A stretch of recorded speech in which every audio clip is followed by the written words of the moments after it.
Pues vamos a abrir nuestras Biblias en el Evangelio de Jesús, narrado por Marcos. Vámonos hasta Marcos. Nos vamos a ir hasta el capítulo 12 en esta ocasión. Marcos, capítulo 12. Y vamos a ir hasta el versículo 28, teniendo ya la esperanza de que hayas apagado el móvil, el celular, que no va a sonar. Compruébalo por si acaso, no vaya a ser que luego te lleves un susto. Que no vaya a sonar el móvil. Aquí se dice celular, creo, allí decimos móvil. Y cuando hayas encontrado Marcos capítulo 12, versículo 28, ponte en pie. Y así yo ya voy sabiendo quiénes lo han encontrado.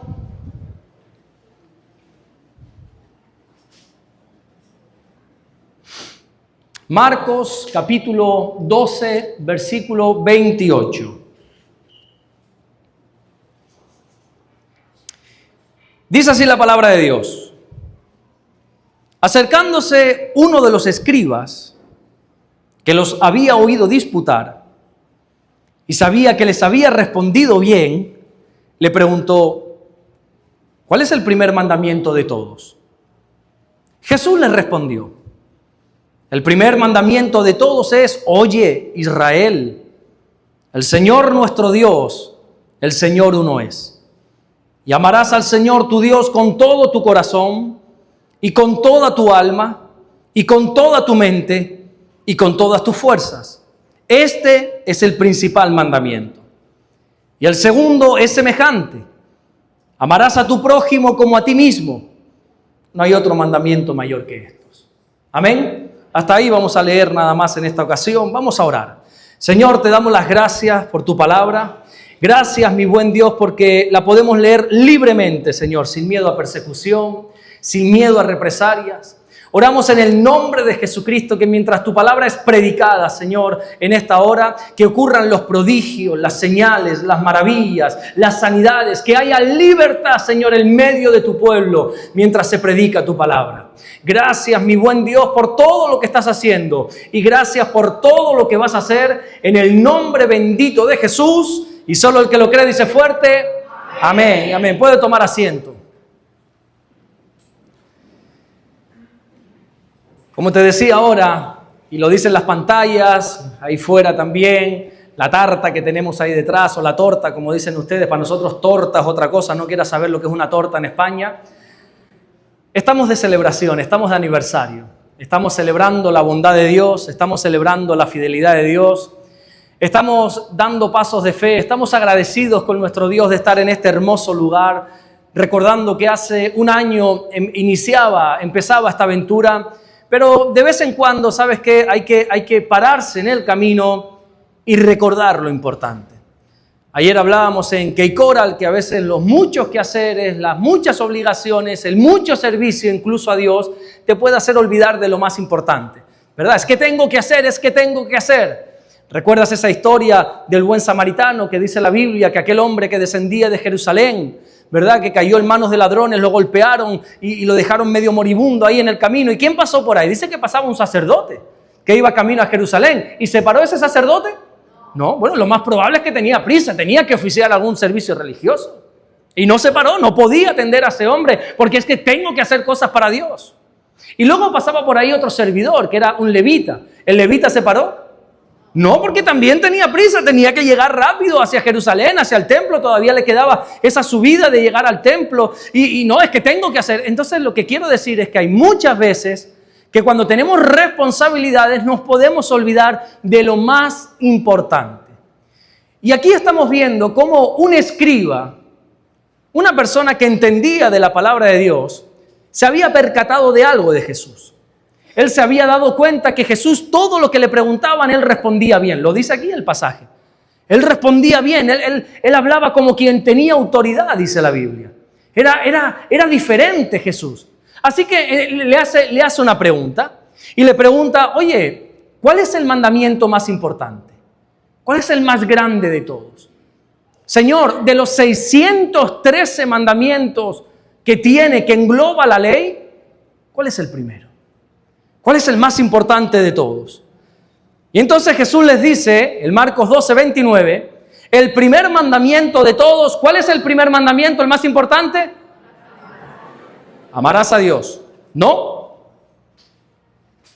Ese no es el primer mandamiento. Siempre se dice, ¿cuál es el primer mandamiento? Amarás al Señor. No. Vamos a leerlo. Léanlo, por favor. Pon, por favor, el versículo 29. Esa es la consecuencia, por eso empieza con I. Acercándose uno de los escribas que los había oído disputar y sabía que les había respondido bien, le preguntó, ¿cuál es el primer mandamiento de todos? Jesús le respondió, el primer mandamiento de todos es, oye Israel, el Señor nuestro Dios, el Señor uno es. Ese es el primer mandamiento. Ese es el mayor mandamiento. Y la consecuencia de ese es, y amarás al Señor tu Dios, a ese único Dios. Lo vas a amar con todo tu corazón, con toda tu alma, con todas tus fuerzas, con toda tu mente. Pero hermano mío, el principal mandamiento es entender que solo tenemos un Dios. Nosotros no somos politeístas. Nosotros no tenemos diferentes dioses y tenemos un ranking de dioses donde Jesús es el primero. No, Jesús tiene que ser el único. Oye, iglesia, el Señor nuestro Dios, el Señor uno es. Por eso uno de los 10 mandamientos es no tengas dioses ajenos delante de mí, dice el Señor. Porque algunos piensan que por tener al Señor en el primer lugar ya está todo hecho. No. Aquí hay que tener un solo Dios. Y en nuestra vida solo tenemos que tener a un solo Señor. Y cuando nosotros entendemos eso, cuando para nosotros Dios es el único Dios, ahí sí, ahí se le puede amar con todo. Pero el mandamiento más importante es entender que solo tenemos un Dios. Jesús dijo en esa famosa oración del Evangelio de Juan, capítulo 17, versículo 3, y esta es la vida eterna, que te conozcan a ti, el único Dios vivo y verdadero, a Jesucristo a quien has enviado. Conocer al único Dios es el mayor mandamiento, porque no se puede amar a quien no conoces. Si no conoces al Señor, si no conoces a Dios, si no has tenido un encuentro con Jesús, no se le puede amar. Y tiene que ser el único Dios. No un Dios de nuestra vida, ni siquiera el Dios más importante de nuestra vida. Entiendan esto, por favor. Porque si no pasamos por el primer paso, dudo mucho que podamos ir al siguiente, al segundo. Lo más importante es entender que solo hay un Dios. Y a ese Dios tenemos que servir. A ese Dios tenemos que honrar. Fíjate, la versión Dios habla hoy, DHH, dice en el versículo 29 de Marcos 12, Jesús le contestó, el primer mandamiento de todos es, oye Israel, el Señor nuestro Dios es el único Señor. ¿Ustedes entienden la diferencia entre el primer Dios y el único Dios? Te voy a poner un ejemplo. ¿Estás casado? ¿Sí? ¿Puedes pasar un momentito? ¿Tu esposa está aquí? ¿Sí? ¿Puede pasar un momentito la esposa también? Pasa un momentito.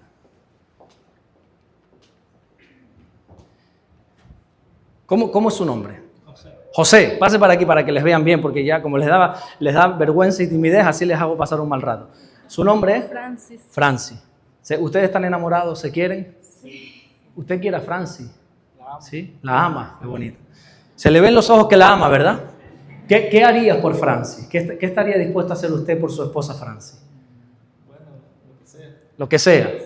No le salen las palabras ahora, pero lo que sea. ¿Usted se siente amada? Porque eso, una cosa que el hermano José ame a Francis. Ahora vamos con la pregunta clave. ¿Usted se siente amada por Francis? Por José, sí. Ah, por José, Francis, ¿sí? Sí. Pero muy, muy amada. Sí. Qué bonito. Ella es su amada esposa, ¿verdad? Sí, estamos casados. ¿Casados cuánto? Tenemos 11 años. 11 años. Ahora, imagínense una cosa.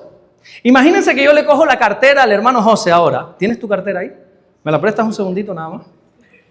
Y yo abro aquí, y él está declarando su amor aquí a Francis, y la ama con todo su corazón. Oye, y esos ojos no mienten, ese brillo que tienen los ojos no miente.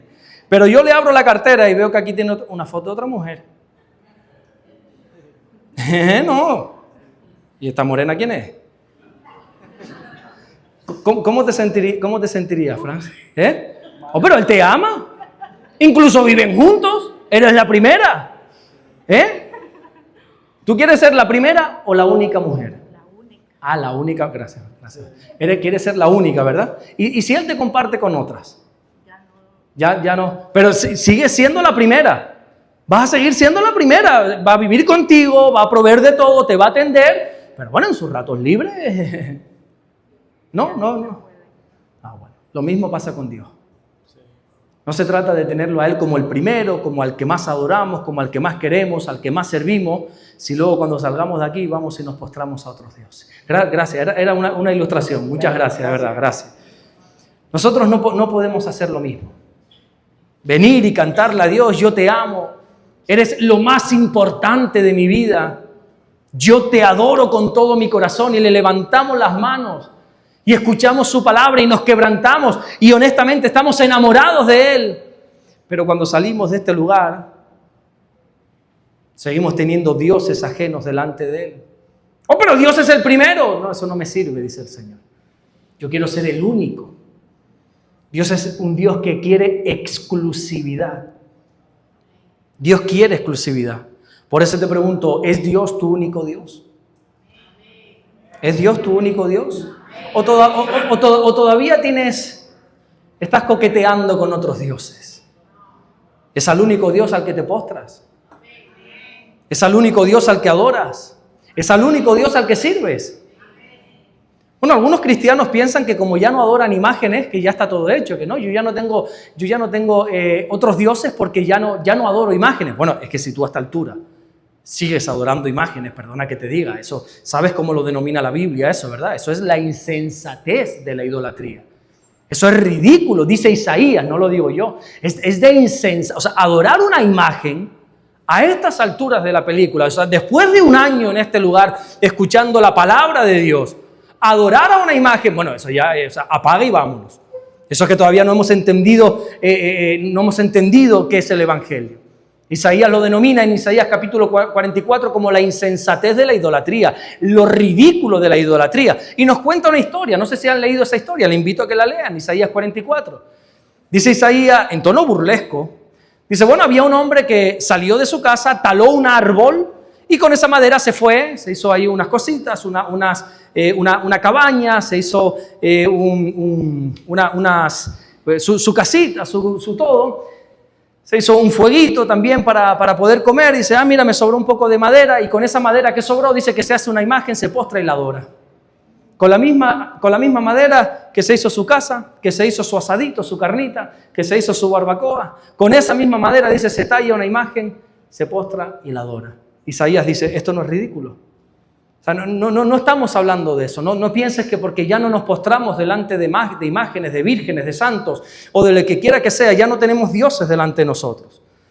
Aunque no adoremos imágenes, hay mucho tipo de dioses. Está el Dios del dinero. ¿Cuántos sirven aquí al Dios del dinero?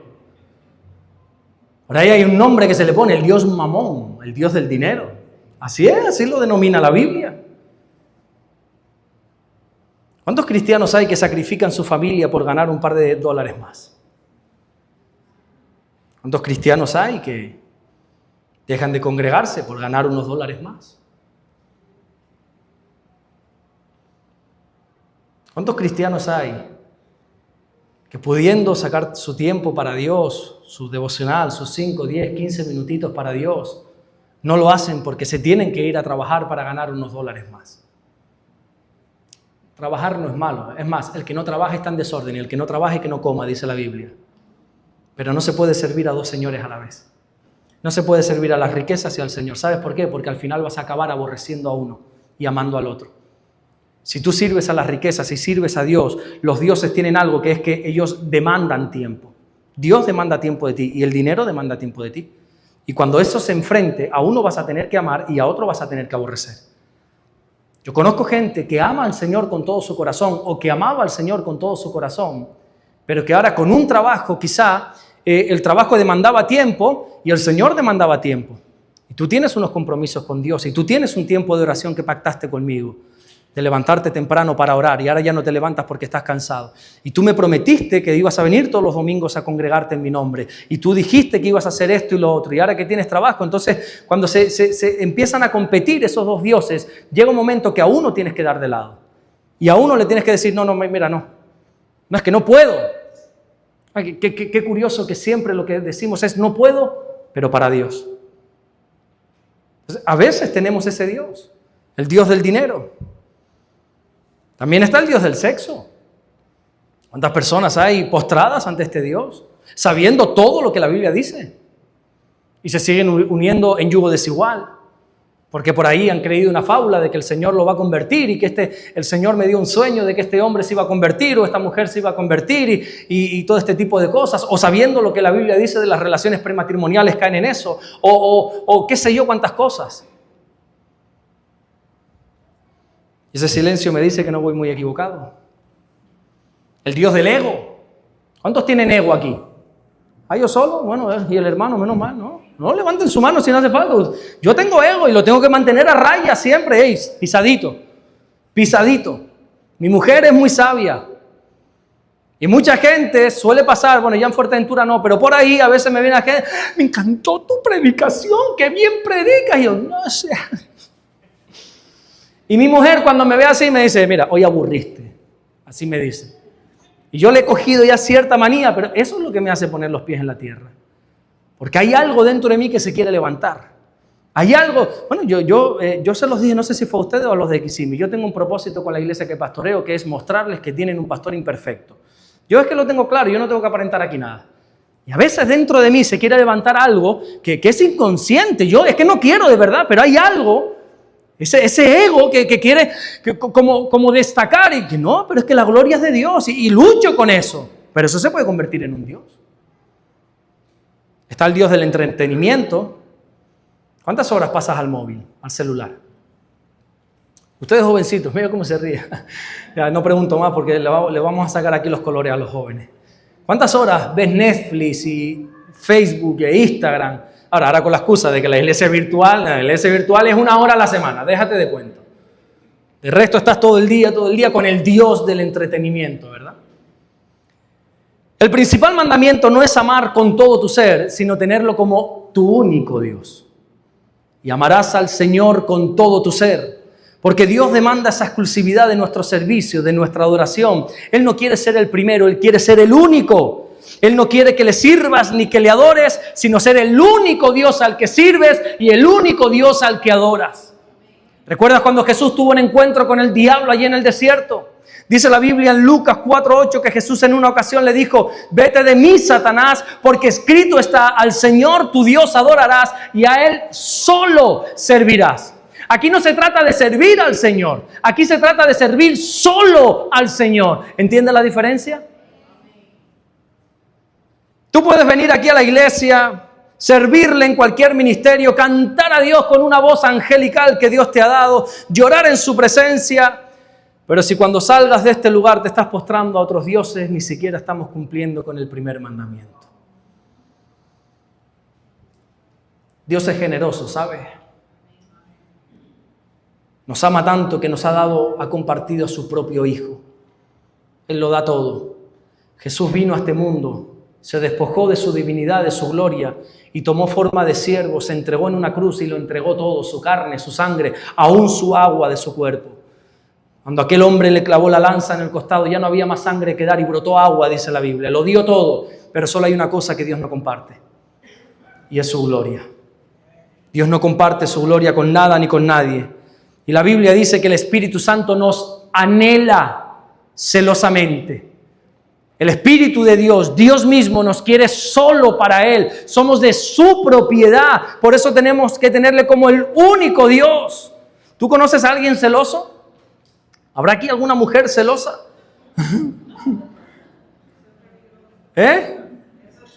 Peligroso y son tóxicas. ¿De dónde estás y qué haces? Y mándame ubicación y mándame foto y dime con quién estás y por qué y dónde estás y a qué hora saliste y por qué llegaste tarde y por qué no sé qué, por qué no sé cuánto. Y dice la Biblia que el Espíritu de Dios nos anhela celosamente.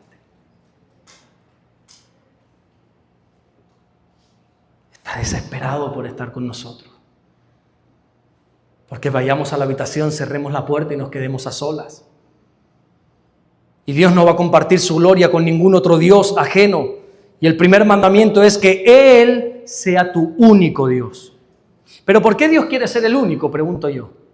Vamos a ser realistas. ¿Será que Dios tiene un problema de baja estima? ¿Tiene poca autoestima? No, en serio, yo me hago muchas preguntas. Yo he entendido que la Biblia se puede razonar. Yo no le tengo miedo a hacer preguntas a la Biblia. Cuando tú te lees las cartas paulinas, las cartas de Pablo, Pablo hacía cantidad de preguntas. Oye, ¿será que Cristo no resucitó? Le llegó a preguntar a una iglesia. Pero Pablo, ¿cómo dices eso? No, vamos a analizarlo, dice él. Y los dones, y analiza esto, ¿por qué no? ¿Por qué no nos deja tener otros dioses? ¿Por qué quiere él tanta exaltación? Es como que pareciera que tiene un problema de orgullo, de ego. Mira, entiendo esas risas que ustedes acaban de tener porque es normal decir esto. Es anormal, decir esto, ¿no? Como que Dios tiene baja autoestima. ¿Tú sabes por qué Dios quiere ser el único Dios en tu vida? Cuando nosotros nos vamos hasta Deuteronomio, en el capítulo 6, donde se dice el Shema, oye Israel, el Señor nuestro Dios, el Señor uno es. Eso empieza de la siguiente manera en el versículo 2, Deuteronomio 6:2, para que tus días sean prolongados. Quiero ser el único en tu vida por tu bien, para que tus días sean prolongados. Oye pues Israel y cuida de ponerlos por obra, para que te vaya bien y os multipliquéis, dice el Señor. Es por tu bien, para que te vaya bien. Dios quiere ser el único Dios de tu vida para que te vaya bien, para que tus días sean prolongados, para poder bendecir tu vida.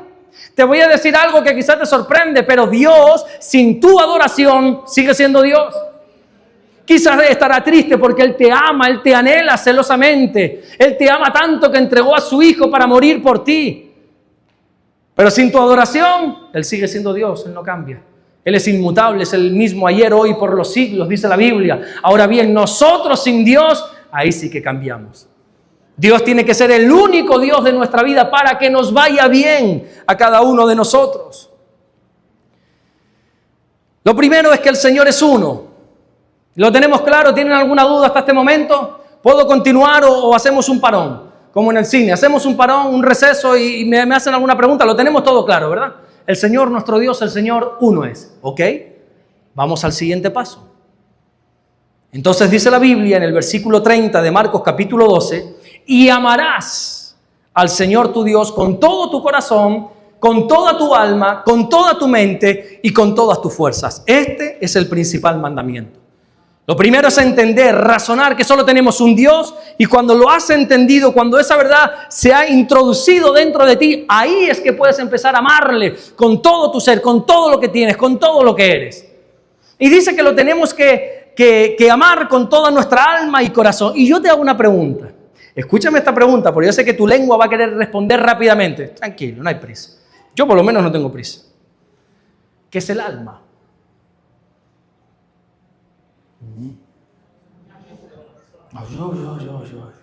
¿Qué es el alma? Porque aquí nos dice que el principal mandamiento es que le amemos con nuestra alma. Bueno, ¿y qué es el alma? Dígame. ¿Dónde? Sí, bueno, eso es lo que alberga el alma, los sentimientos, pero el alma no son sentimientos. El corazón y alma, por eso dice con todo el corazón, con todo el alma, pero ¿qué es? ¿Qué es el alma? ¿Alguien me puede escribir? La mente. La voz de la conciencia. La Biblia hace una diferencia entre lo que es conciencia y lo que es alma.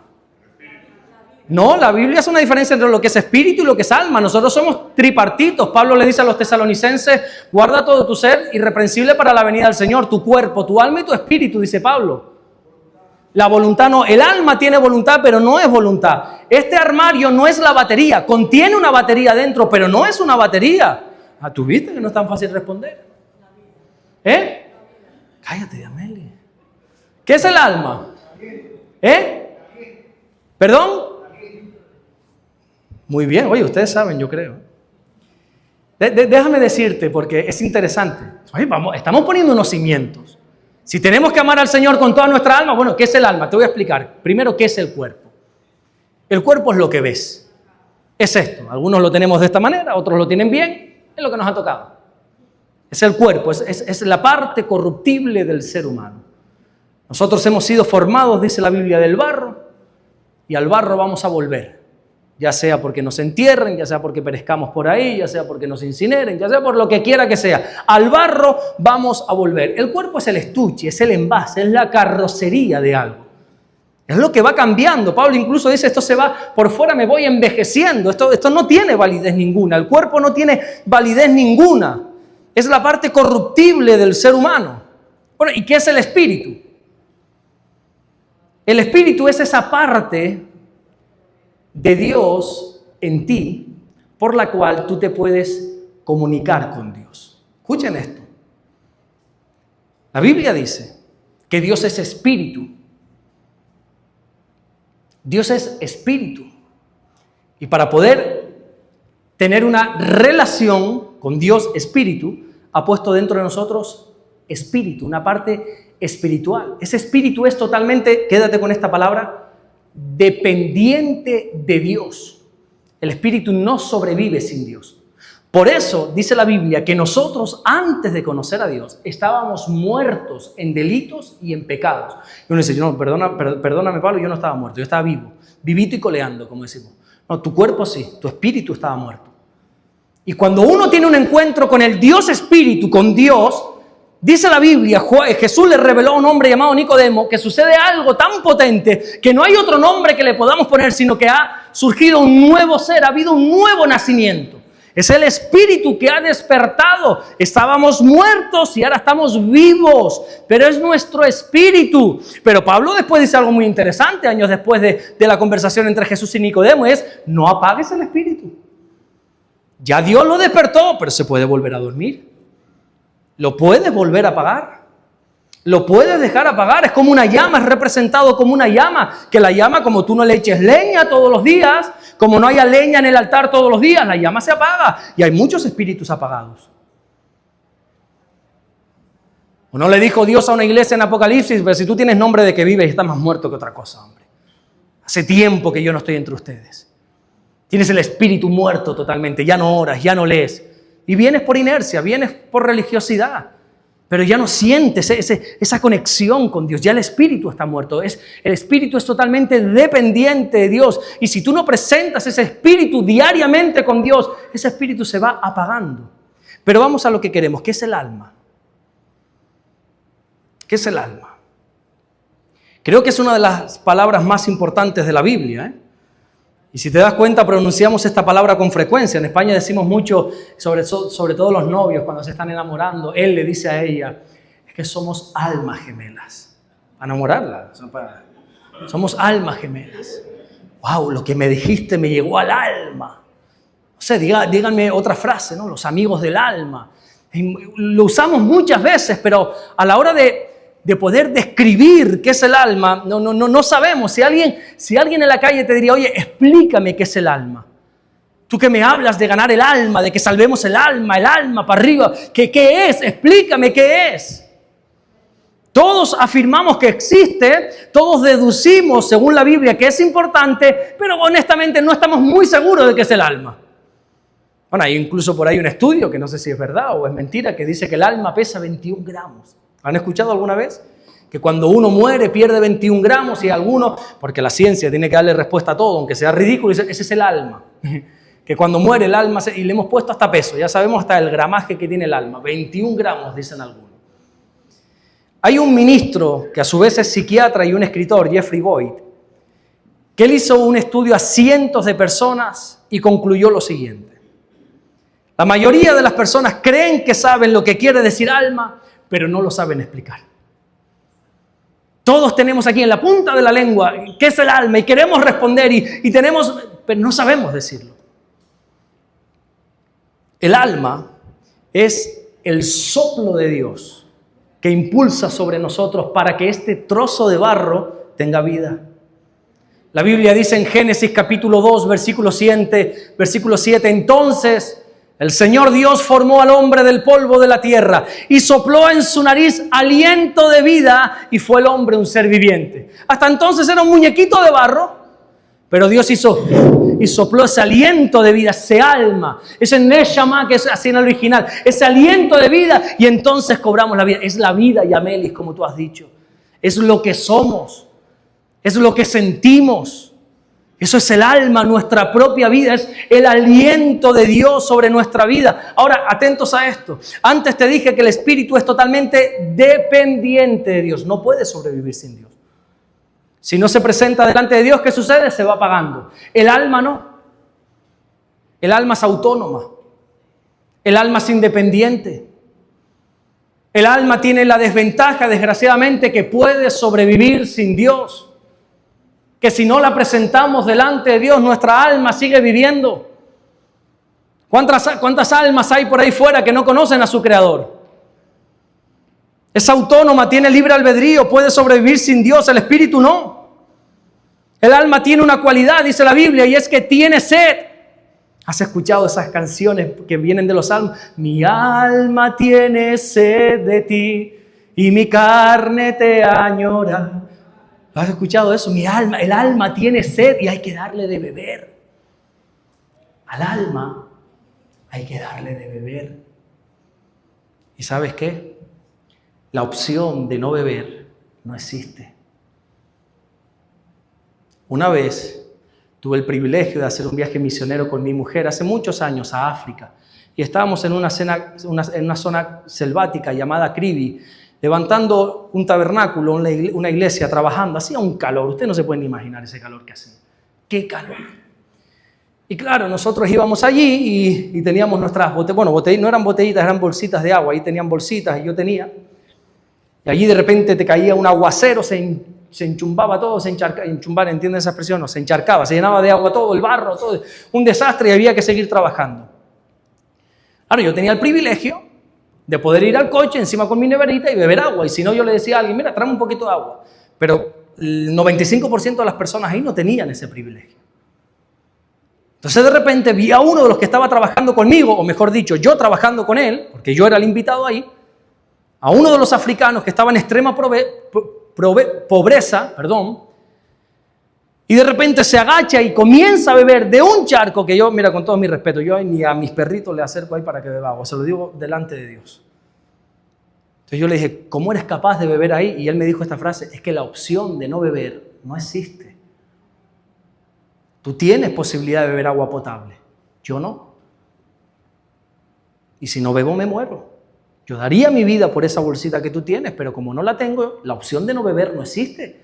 Es o esto o me muero. No hay otra alternativa.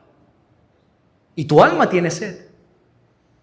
Y la opción de no beber no existe. Y si no presentas delante de Dios todos los días, dice la Biblia, tu alma, la opción de no beber no existe. Y vas a empezar a presentarte delante de otras fuentes. Y vas a presentar tu alma delante de otras fuentes, donde no sacia, porque solo hay un agua que sacia. Solo hay un agua que cuando la bebes ya no vas a tener sed nunca más. Pero hay muchas personas que no han sabido presentar su alma delante de la fuente de agua viva, que es Dios, y la presentan en un agua extraña, que es el sexo, y eso es insaciable, en los vicios. En esto, en aquello, en lo que quiera que sea. Oye, qué curioso que Jesús, la conversación que tiene con la mujer samaritana, aquella mujer que había estado ya con 5 hombres casados, ya parecía que no creía en el amor, ya estaba con un 6º hombre sin casarse. ¿Dónde la tiene? En un pozo de agua. Le está diciendo, tú estás intentando saciar tu sed en unas fuentes que no son las correctas. Soy yo donde tienes que presentar el alma. El alma tiene una sed que la tienes que presentar delante de Dios. Salmos 42:2 dice, mi alma tiene sed de Dios, del Dios vivo. ¿Cuándo vendré y me presentaré delante de Dios? Y cuando no nos presentamos diariamente delante de nuestro Dios, no presentamos, no derramamos nuestra alma delante de Dios, no muere como hace el espíritu, sigue vivida, sigue caminando, pero está desesperada buscando agua. Por eso hay cristianos que han empezado a hacer cosas que hace años dijeron, nunca haría yo eso. Y hoy las hacen, ¿por qué? Porque no presentaron sus almas delante de Dios y ese alma tiene sed. Mi alma tiene sed, dice la Biblia. Y no he ido a la fuente correcta. Y mi alma tiene que beber sí o sí, porque la opción de no beber no existe. Y empiezas a hacer cosas que hace años condenabas. Y empiezas a hablar de una manera que sabes que no está bien. Y empiezas a consumir cosas que saben que no está bien. ¿Por qué? ¿Porque eres malo? ¿Porque el diablo te ha invadido? No, porque tu alma tiene sed. Y no la has presentado delante del Señor. ¿Cuántas cosas has acabado haciendo que un tiempo atrás dijiste, esto nunca lo haría? Y tu alma va en busca de saciar su sed. Y la llevas al agua verdadera que es Jesús o acabará bebiendo de fuentes impensables, créeme. El alma ha sido creada para que tenga un dueño y ese dueño es Dios. Ezequiel capítulo 18, versículo 4 dice: he aquí que todas las almas son mías. Me trae sin cuidado si son creyentes, si son inconversos, si son santos, si son impíos, dice el Señor. He aquí todas las almas son mías. Y si Dios es el dueño de tu alma, todo va a estar bien, tranquilo, tu alma puede tener reposo. Pero ¿sabes qué? Por ahí hay otro que es el diablo, el enemigo de nuestras almas, así lo denomina la Biblia, el enemigo de nuestras almas, que quiere hacerse dueño de tu alma. ¿Cómo lo hace? A través del pecado. En Juan capítulo 8, versículo 34 dice: Jesús le respondió: de cierto os digo, que todo aquel que hace pecado, esclavo es del pecado. En el alma, como antes decía la hermana, allí se encuentran las emociones y los sentimientos. El alma no son emociones, el alma no son sentimientos, alberga, guarda los sentimientos y las emociones. Por eso debes obligarte, escúchame esta palabra que a ustedes los cristianos no les gusta. Tienes que obligarte a postrar tu alma delante de Dios todos los días. Es una obligación, hermano mío. Si yo orase nada más cuando lo siento, te garantizo que orase una vez al año, si acaso. Si yo leyera la Biblia solamente cuando tengo ese sentimiento y esa emoción de leer, probablemente una vez en semana y como mucho. Pero es que yo no vivo de emociones. Yo no soy almático, a mí no me guía mi alma. Mis emociones no, las tengo, las gozo, las disfruto, pero mi vida no es guiada, no es transformada por el alma, por las emociones. Oye, ¿sabes qué? El rey David parece que entendió esto. Por eso en el Salmo 103 dijo: bendice alma mía al Señor y bendiga todo mi ser su santo nombre. Bendice alma mía al Señor y no olvides ninguno de sus beneficios. Quizá alguno ha venido aquí a regañadientes. Bueno, ¿y qué más da? Pero si hay que venir. Es que hoy no siento ir a la iglesia. Bueno, pero es que a mí lo que sientas o dejes de sentir, eso no es importante. Tienes que venir y presentar tu alma delante de Dios. Imagínate tú venir a la iglesia solo cuando uno lo sienta. Oye, yo sé que aquí en Miami no. Yo estoy hablando como si estuviera en Fuerteventura. No iría nadie. Fuerteventura, en Miami aquí se llena siempre, porque todos tienen ganas de venir a la iglesia, yo lo sé. Pero imagínate tú solo cuando lo sientas. Oye, a mí hay algo que me gozo y se los voy a confesar, les voy a abrir mi corazón. Y aprovecho ahora y se los digo. Y a su vez me da tanta tristeza. Me dan ganas hasta de llorar, fíjense lo que te digo. Cuando yo fui la primera vez a la iglesia de Miami, yo estaba gozándome y el hermano Joel me tuvo que poner los pies en el suelo. Que desde aquí te lo agradezco, Joel. Yo estaba gozoso y yo decía: oye, qué maravilla. Esta iglesia, este grupo, eso es increíble. Y él me dijo: No, Alberto, eso porque han venido ustedes. Esto no es lo normal, me dijo. Y me da tristeza, me rompe el corazón cuando yo sé que viene el pastor José Manuel Sierra y aquí vienen el triple de personas. ¿Y ustedes a quién están siguiendo, hermano?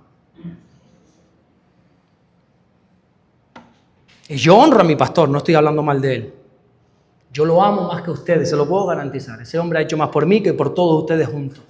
Yo lo voy a honrar hasta el día que parta de esta tierra. Y lo amo con todo mi corazón. Y puedo reconocer y me lleno la boca diciendo que es un hombre como Dios lo está usando de una manera tan hermosa, tan preciosa en estos tiempos. Yo sin precedentes, no he visto nada parecido. Cómo Dios está usando a este hombre. Y lo que falta, es increíble. Y doy gracias a Dios públicamente por el pastor que tengo. Pero ustedes, ¿a quién están sirviendo?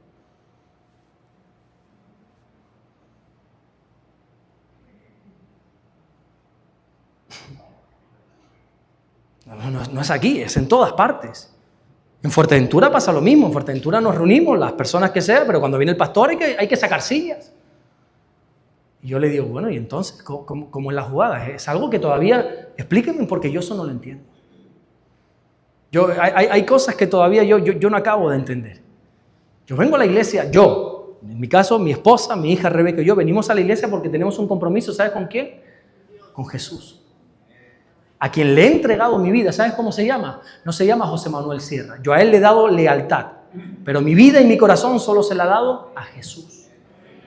Y cuando mi pastor esté, yo voy a ir hasta el fin de la tierra para sentarme y escuchar. A mí se me cae la baba cuando ese hombre predica, muchachos. Me deleito con ese hombre, eso es una Biblia andante. ¿Cuántos se gozan con nuestro pastor? Bueno, pero escúcheme una cosa. Pero es que quien murió por ti en una cruz se llama Jesús. ¿Usted entiende eso? Ora por tu pastor todos los días, por favor, se los pedimos. Ora por tu pastor todos los días.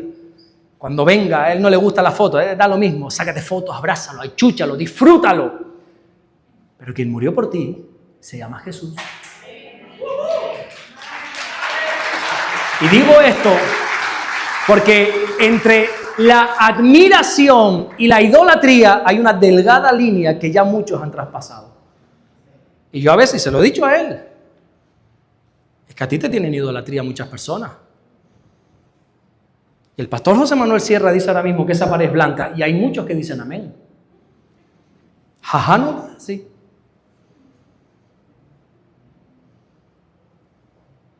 Bueno, usted siga eso, que es quien murió por usted. Usted esté enamorado del Señor. No diga que no me diga como una hermana que me dice, yo estoy enamorada del pastor, pues olvídese que ya está casado. Sin vergüenza, no sea fresca, hombre. Es que es tan guapo. Bueno, ¿y por qué estábamos diciendo esto? Mira, se me fue hasta esto por aquí. Yo sé dónde estoy, no se preocupe, es para que dijera lo que le estoy diciendo. Yo sé perfectamente dónde estoy y hacia dónde me dirijo, porque lo tengo todo anotado, ¿eh? Tú no tienes que salvar tu cuerpo, tienes que cuidarlo, eso sí, tienes que cuidarlo, cuídalo, hombre, no le metas exceso. Soy el menos indicado para hablar, quizá por el sobrepeso que tengo, pero bueno, estoy intentando mantenerlo a raya dentro de lo malo. Después, hoy es domingo, hoy no me digan nada cuando me vean ahí con un buen plato. Ay, pastor, ¿tú dijiste? Sí, pero hoy es domingo, respete. El cuerpo no hay que salvarlo. El espíritu no hay que salvarlo. El espíritu muere, se va con Dios. La Biblia dice que lo que hay que salvar, ¿sabes lo que es? El alma. Es el alma lo que hay que salvar. Lucas 21:10 dice, con vuestra paciencia ganaréis vuestras almas. Por eso tenemos que servir a Dios con todo nuestro corazón, con toda nuestra alma, para que no cambie de dueño. Luego dice, amar al Señor con tu mente. Hemos visto alma y corazón, que viene siendo lo mismo. Hemos visto por encima que es el alma, que tiene sed, la cualidad que hay que presentarla delante de Dios. Y tenemos que amar al Señor con nuestra mente. Y aquí me detengo. Ya cuando ustedes quieran me hacen así, yo voy cortando. Yo no tengo prisa, yo aquí me queda un buen rato. Ustedes me van diciendo, yo corto cuando yo estoy aquí a su disposición. Yo he venido de España aquí a ustedes para servirles. Si les aburro, ustedes se levantan y van comiendo. Yo me voy a quedar aquí solo predicando. O me dicen y cortamos, cantamos una canción y nos vamos. Hay quienes piensan que ser cristianos es sinónimo de ser un ignorante. ¿Hay gente aquí así en Miami que piensan que los cristianos somos tontos? ¿No? Pues vete a España. Que muchas veces ser cristiano es sinónimo de ser tonto. Y allí a esa iglesia solo van los bobos, los tontos, los ignorantes, los que no tienen otra cosa que hacer. Gente inculta. Sin embargo, la Biblia dice que el primer mandamiento es amar a Dios ¿con qué? Con toda nuestra mente. Con toda nuestra mente. Tenemos que tener una mente bien activa. Debes prepararte mentalmente. Debes prepararte intelectualmente. Y si no lo haces, no estás amando a Dios con toda tu mente.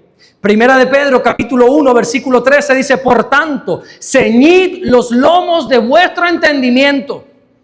Tienes que ceñirte.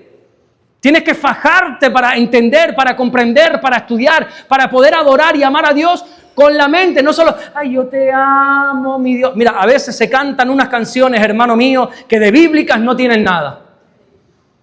Y lo estás adorando con el alma nada más, lo estás amando con el alma, pero la mente, ¿dónde has dejado la mente? Si la Biblia dice que somos ovejas de su prado, no somos burros, somos ovejas. La Biblia es la fuente de la sabiduría y nosotros hemos de leerla para crecer intelectualmente. Muchas personas afirman que los cristianos somos unos locos, unos bobos, unos absurdos, unos insensatos, unos ignorantes. Tengo ahí unos cuantos más adjetivos. En 1957 el filósofo y matemático Bertrand Russell publicó un libro que decía ¿por qué no soy cristiano? Así lo llamó este hombre. ¿Por qué no soy cristiano? Y tacha de ignorantes, entre otras cosas, aquellos que creemos de Jesús. ¿Qué te parece? Y ha escrito un libro, un tipo que es inteligente. haciéndote saber que eres un necio por estar aquí en esta mañana sentado escuchando hablar de un tal Jesús. ¿Has escuchado alguna vez hablar de un filósofo alemán llamado Friedrich Nietzsche? Eso se estudia en las universidades. Yo no te estoy hablando ni siquiera Biblia, te estoy hablando un poco de cultura básica, general. Algunos dicen que es el anticristo. ¿Sabe lo que dijo él? Literal, ni le quito ni le añado, una frase de él. Me da hasta temor decirla aquí. Cristo fue un perdedor. Porque si hubiera sido inteligente, nunca se hubiera rodeado de dos estúpidos pescadores ignorantes que no conocían nada y además eran iletrados. Eso dijo. Y este hombre del cual se habla en todas las universidades como un grandísimo y un ilustre pensador, fue un atacante del cristianismo, acusándonos, entre otras cosas, de que somos ignorantes. Bueno, te animo a que tires un poquito la cuerda para que sepas bien quién es este hombre, hijo de unos pastores evangélicos. Que él, siendo un bebé, su papá murió, él levantó una oración al cielo: Señor, que mi papá no se muera, y se murió, y ese corazón se endureció y se rebeló contra Dios. Y aquel que decía, todos son unos locos, ¿sabes cómo murió? En un psiquiátrico, desnudo, tocando un piano, diciendo, yo soy Dios. Así murió. Pero ¿sabes qué? Yo creo justo lo contrario. Yo creo que la lógica, creo que el sentido común y el razonamiento me dice que yo tengo que ser cristiano. A mí la inteligencia me dice que yo tengo que creer en Jesús. Para mí la fe no es un insulto a mi inteligencia, de verdad se los digo. Para mí no es un atropello a mis principios. Para mí la Biblia no es un atropello a mis valores. ¿Saben lo que sí para mí es un insulto a mi inteligencia? Un insulto a mi inteligencia es decirme que un hombre igual que pecador que yo, si me postro delante de él y le confieso todos mis pecados, él me va a poder perdonar de todos mis pecados. Eso, perdona que te diga, eso es un insulto a mi inteligencia. Un insulto a mi inteligencia es decir que siga una creencia que apruebe el maltrato a la mujer y que encima cuando me muera voy a tener un harén de 70 mujeres en el cielo. Eso es un insulto, es un atropello a mi corta inteligencia. Un insulto a mi inteligencia es decirme que tengo que dejar morir a mi hijo porque no le puedo hacer una donación, una transfusión de sangre. Eso sí es un insulto a mi inteligencia. Un insulto a mi inteligencia es dejar morir a un pueblo, dejar morir a mi familia mientras haya vacas sagradas paseándose por las calles. Eso para mí sí es un insulto a mi inteligencia. Pero creer en Dios, creer en Jesús. ¿Tú crees que somos ignorantes los cristianos? ¿Crees que no podemos amarle, adorarle, servirle con nuestra mente? Para mí, Bertrand Russell, Friedrich Nietzsche y otros que dicen que sí, que somos ignorantes, pero ¿sabes qué? Lo que ellos no saben ni quieren darse cuenta es que los grandes científicos, físicos, biólogos, matemáticos, inventores, todos fueron creyentes en el Señor. ¿Sabes quién es Isaac Newton? ¿Te suena ese nombre así por encima? Considerado como el científico más grande de todos los tiempos. Algo curioso hay en este científico y es que aseguró que dedicó más tiempo al estudio de la Biblia que al estudio de la ciencia. Un estudio demuestra que los escritos de Newton, que hay más o menos 3.600.000 palabras, solo 1 millón se dedicaron a la ciencia y 1,4 millones de palabras a Dios. ¿Sabe quién es Luis Pasteur? ¿Cuántos han tomado café con leche esta mañana? Dale las gracias a este hombre, a Luis Pasteur. La pasteurización de la leche. Luis Pasteur, considerado el biólogo más importante de la historia de la humanidad, fiel creyente de Jesús. ¿Conoces a Thomas Edison? ¿O lo has oído por lo menos nombrar? Thomas Edison, el más grande de los inventores, con más de 1000 inventos a sus espaldas. Él dijo la siguiente frase: mi máximo respeto, mi máxima admiración a todos los ingenieros, especialmente al mayor de ellos, mi buen Dios. ¿Has escuchado de Pascal, de Maxwell? Son todos creyentes. Las mayores universidades donde hoy se enseña ateísmo fueron fundadas por hombres como yo, pastores evangélicos. ¿Has escuchado de Oxford? Tiene un lema, en su escudo pone Dominus Illuminate Mea, que significa el Señor es mi luz, del Salmo 27. Aquí en Estados Unidos, la famosa Universidad Harvard, fundada por un pastor, con el lema Veritas, que significa la verdad de Dios. Hablamos de Princeton, esa universidad de las más potentes a nivel mundial, fundada por un pastor evangélico, con el lema Deus sub nomine viget, que significa bajo el nombre de Dios. La historia ha demostrado que las personas más importantes, que los hombres y mujeres que verdaderamente han cambiado el rumbo del mundo, todos han sido creyentes. Desde 1900 hasta hoy, aproximadamente el 65,4% de los ganadores del premio Nobel, todos han sido cristianos. El 65% de los ganadores del premio Nobel de Físico, cristianos. El 72% de los ganadores del premio Nobel de Química, cristianos. El 62% de los ganadores del premio Nobel de Medicina, cristianos. El 49% de los ganadores del premio Nobel de Literatura, cristianos. El 54% de los ganadores del premio Nobel de Economía, cristianos. El 78% de los ganadores del premio Nobel de la Paz, cristianos. Por eso tenemos que amar a Dios con nuestra mente. Si las grandes mentes de este mundo, todas han depositado su fe en Jesús. Hemos de amar, de servir, de adorar a Dios con nuestra mente. Y por último, amarás al Señor con todas tus fuerzas. Fuerzas no habla de músculos, fuerzas habla de recursos, que lo sirvas con tus recursos. Ámalo con todo lo que eres, con todo lo que tienes. Pon todo lo que tienes al servicio de Dios.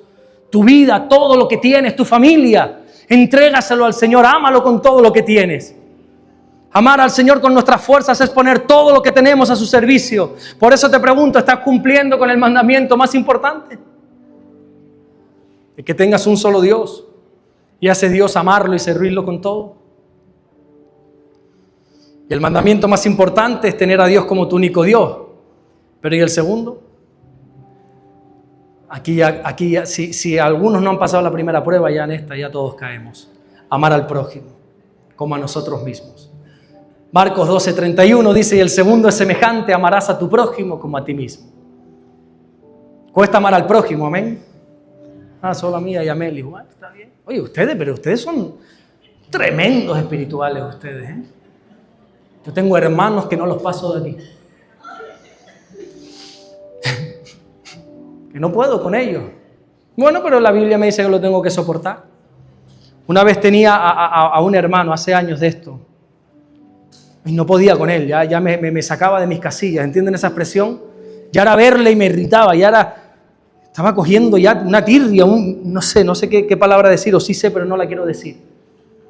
Yo le decía, pero Señor, llévate a este hombre de la iglesia, hombre, por favor. No lo soporto, no.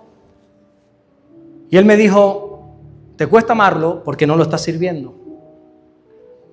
Así me dijo el Señor. O por lo menos eso creí yo y entendí en mi corazón. Te cuesta amarlo porque no lo estás sirviendo. Así que decidí empezar a servirle. Y no te voy a decir que acabé enamorado de él, pero se me fue esa tirria, esa rabia, ese no poder ni verle, ese no querer ni sentarme con él. Cuesta amar al prójimo porque a veces es el prójimo quien te hiere, quien te traiciona, quien te hace daño. ¿A cuántos aquí le han dañado alguna vez, le han lastimado? Pero ¿sabes qué? Dios es un Dios de restauración. Dios es especialista en coger una relación rota y convertirla en una relación mejor que como era al principio. ¿Ustedes sabían eso? Ayer en Cape Coral decíamos que nosotros como pastores siempre trabajamos, por ejemplo, con los matrimonios, poniendo el siguiente cimiento, la misma base para todos. La puerta de salida no existe. No hay puerta de divorcio aquí, no existe eso. Aquí vamos a orar y a trabajar y a servir por una restauración. Que ya no lo puedo ni ver. Yo a Jason no lo puedo ni ver. ¿Sabes? Son bromas, te coges ilustración. Yo te quiero con locura, ese hombre. Pero a veces, yo sé que ustedes no, pero a veces hay unos roces de que no te puedo ni ver. ¿Sabes qué? Ahí no está Dios. Y yo no te pido que te vayas a comer con Jason todos los días, pero sí que le ames, porque es el segundo mandamiento. El más importante es amar. ¿Te has dado cuenta que todo lo que tiene que ver con Dios es con amor? Primer mandamiento, amar a Dios. Segundo mandamiento, amarnos a nosotros. Es la cruz. Es la cruz. El amor vertical hacia Dios y el amor horizontal entre nosotros. Pero alguien por alguna extraña razón ha metido una R en ese mandamiento y en vez de amaos los unos a los otros, armaos los unos contra los otros y estamos que no nos vemos y nos criticamos. Y no hablo en el mundo, aquí en la iglesia y nos criticamos y fulano y mengano y no sé cuánto. Hermano, amémonos, que es el principal mandamiento. Ama a tu hermano, bendícelo. Bendice a tu hermano, habla bien de él. Rescata alguna virtud, hombre. Alguna virtud tiene que tener ese marido que ya no puedes ni ver, esa mujer que ya no la puedes ni ver. Alguna virtud tiene que tener. Así que ya resumidas cuentas, amemos a Dios y amemos al prójimo. Cierra tus ojos, ponte en pie.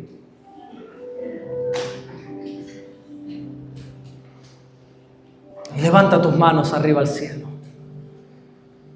Y adórale. A ese único Dios que tienes, adórale.